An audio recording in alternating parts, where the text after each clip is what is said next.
जिन बच्चों को 2027 ईस्वी में बिहार बोर्ड से या तो मैट्रिक का एग्जाम देना है या फिर इंटर का एग्जाम देना है, जाहिर सी बात है कि ऐसे बच्चे 9 का फाइनल एग्जाम देकर 10 में जाने की तैयारी में है और 11 का फाइनल एग्जाम या वार्षिक परीक्षा देकर के 12 क्लास में जाने की तैयारी में है। ऐसे दोनों बच्चों को 10 में जाएंगे तो उनका 2027 में मैट्रिक का एग्जाम होगा और जो 12 में जा रहे हैं उनका 2027 में इंटर का एग्जाम होगा।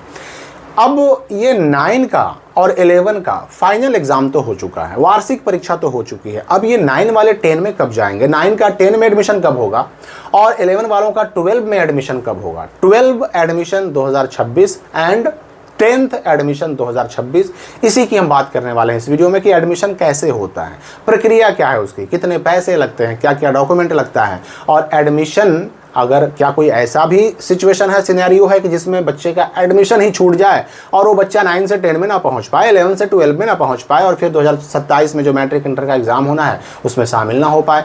कुछ बच्चे ऐसे भी हैं कि जिन्होंने 9 में रहते हुए या 11 क्लास में रहते हुए रजिस्ट्रेशन नहीं कराया, 27 में एग्जाम तो मैट्रिक या इंटर का देना चाहते हैं पर रजिस्ट्रेशन भी छूट गया उनका। या कुछ बच्चे ऐसे भी हैं कि जिन्होंने रजिस्ट्रेशन तो करा लिया पर उनको अब अपना सब्जेक्ट चेंज करना है। सारी बातों को मैं कवर करने का प्रयास करूंगा इस वीडियो में ताकि जो 10 और 12 में जाने वाले बच्चे हैं उनका सारा डाउट क्लियर हो जाए। उनके क्लासेस कब से शुरू होंगे 10 के और 12 क्लास के, वो भी मैं स्पष्ट कर दूंगा।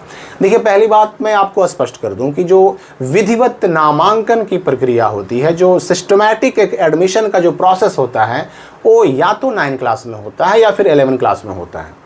अब 9 से जो बच्चे 10 में जा रहे हैं या 11 क्लास से जो बच्चे 12 में जा रहे हैं, जाहिर सी बात है कि जब फाइनल एग्जाम हो जाता है तो बच्चों को ऑटोमेटिक उनको अगले क्लास में प्रमोट करना होता है। सिस्टमैटिक एडमिशन टीसी दे करके, डॉक्यूमेंट दे करके, पिछले क्लास का मार्कशीट दे करके, ये सारी चीज़ें दे करके एडमिशन 9 में होता है या फिर 11 में होता है। अब 11 से 12 में जाना है तो भी ऑटोमेटिक प्रोसेस, 9 से 10 में जाना है तो भी ऑटोमेटिक प्रोसेस। मतलब ये हुआ कि एडमिशन के नाम पर कोई नई प्रक्रिया, कोई नया प्रोसेस ना तो 10th वालों के लिए है ना 12 वालों के लिए है। आपने जो 12 में जाने वाले बच्चे हैं, जो 11 से 12 में आने वाले हैं, उनको याद होगा कि OFSS के माध्यम से उन्होंने ऑनलाइन किया था, 11 क्लास में एडमिशन हुआ, उनको स्कूल अलॉट हुए, first second third merit list हुआ, फिर स्पॉट एडमिशन भी हुआ। तो ये OFSS के माध्यम से एडमिशन केवल 11 क्लास में होता है और जो बच्चा 11 क्लास में एडमिशन ले चुका है अब उसका ऑटोमेटिक केवल अपडेशन होगा, यानी उस बच्चे का क्लास प्रमोट होगा 11 से 12 क्लास में। मतलब उसका नाम केवल 11 क्लास के रजिस्टर से 12 क्लास के रजिस्टर में लिख देना है। बस यही है एडमिशन की प्रक्रिया, बस यही है व्यवस्था, बस यही है इसकी प्रणाली। ठीक वैसे ही 9 क्लास वाले याद कीजिए कि 9 क्लास वालों को ऑनलाइन तो नहीं करना पड़ा था, लेकिन उन्होंने 8 क्लास का टीसी लेकर के आए। 9 क्लास में किसी हाई स्कूल में उन्होंने टीसी जमा किया, प्रीवियस ईयर का प्रगति पत्र जमा किया, आधार कार्ड वगैरह सब कुछ जमा किया और उनका रसीद कट गया, सेक्शन रोल मिल गया, 9 क्लास में उनका एडमिशन हो गया। अब 9 से भी 10 में जाना है तो वही प्रोसेस कि बस 9 के रजिस्टर से आपका नाम 10 के रजिस्टर में लिख देना है।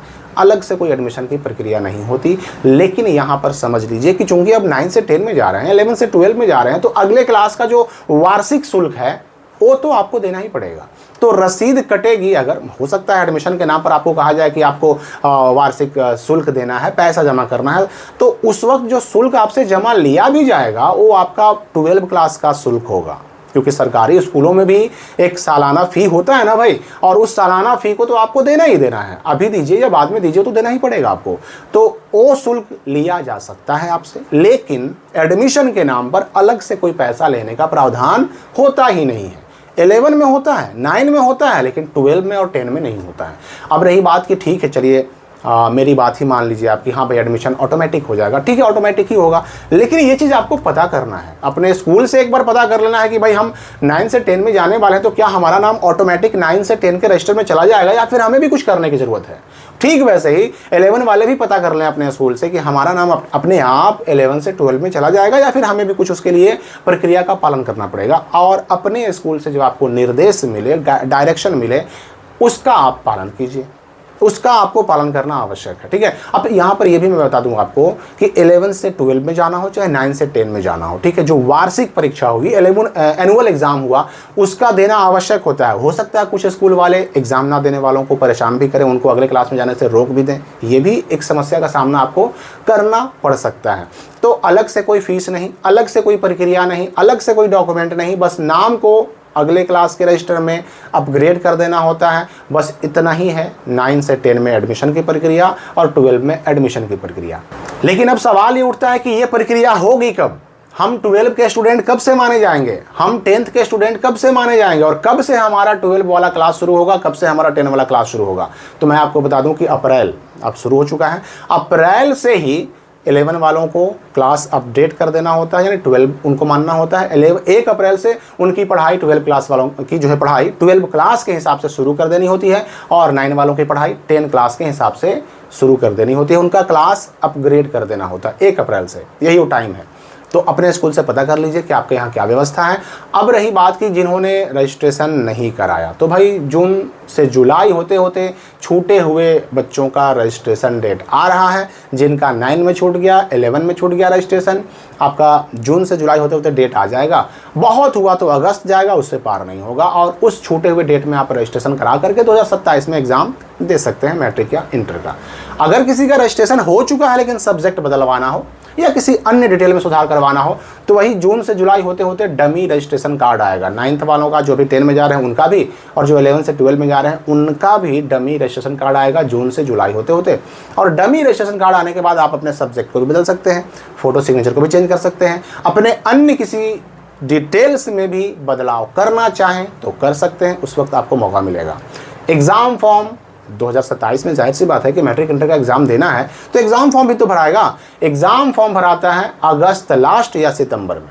25 अगस्त होते होते एग्ज़ाम फॉर्म भरने का लगभग अगर देखा जाए तो उस टाइम पे शुरुआत हो जाती है, या अगर 25 अगस्त तक ना हो तो सितंबर शुरुआत में एग्ज़ाम फॉर्म भरने की शुरुआत हो जाती है। तो अभी सारे अपडेट आपको systematically and time to time मिलता रहेगा, ताकि आप भी स्मूथली अपने 2027 के एग्ज़ाम में शामिल हो सके, किसी का कोई समस्या एकेडमिक रूप से ना बचे। आगे अभी बहुत सारे अपडेट आने वाले हैं। तो स्टूडेंट्स के लिए एक बहुत बड़ी खुशखबरी है। जी हाँ, आपके पास बहुत सारे सवाल होते हैं, बहुत सारे डाउट्स होते हैं, बहुत सारे कन्फ्यूज़न होते हैं जिनका जवाब समय से आपको नहीं मिल पाता है। तो अब उसके लिए मैंने एक बहुत ही सिंपल तरीका निकाला है कि जिससे आप सभी को अपने सवालों का जवाब मिल सके। एडमिशन हो या फिर स्कॉलरशिप हो या फिर आपका रिजल्ट हो, मार्कशीट हो, करेक्शन हो, यानी A to Z education department से जुड़ा A to Z सारा इन्फॉर्मेशन, सारा डाउट, सारा आपका जो समस्या है उसका समाधान एक ही जगह पर हो जाएगा। सिंपली मैं जो तरीका बताने वाला हूं उसको फॉलो कीजिए, आपको अपने सारे सवालों का जवाब मिलेगा।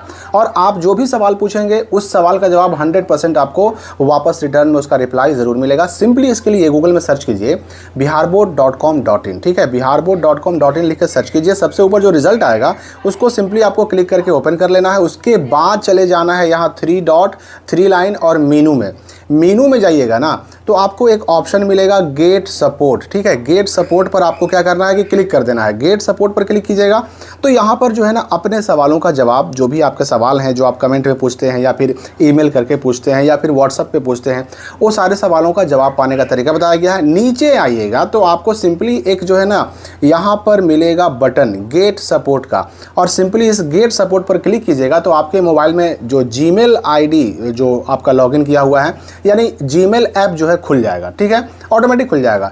अब क्या करना है, आपको अपना मैसेज टाइप कर देना है। आपको जो भी सवाल पूछना है वो टाइप कर देना है। सब्जेक्ट में आप लिख दीजिए एडमिशन से जुड़ा मामला है तो एडमिशन, रिजल्ट से जुड़ा मामला रिजल्ट है, या कोई भी आपका समस्या हो, चाहे स्कॉलरशिप हो चाहे कोई भी समस्या हो। सब्जेक्ट में वो समस्या का जो हेडिंग है वो टॉपिक लिख डालिए, और यहाँ जो कंपोज मेल का बॉक्स मिलता है ना, इसमें आप अपना मैसेज टाइप कर दीजिए, हिंदी इंग्लिश किसी में भी इसमें मैसेज टाइप कर दीजिए कि भाई आपको क्या सवाल पूछना है।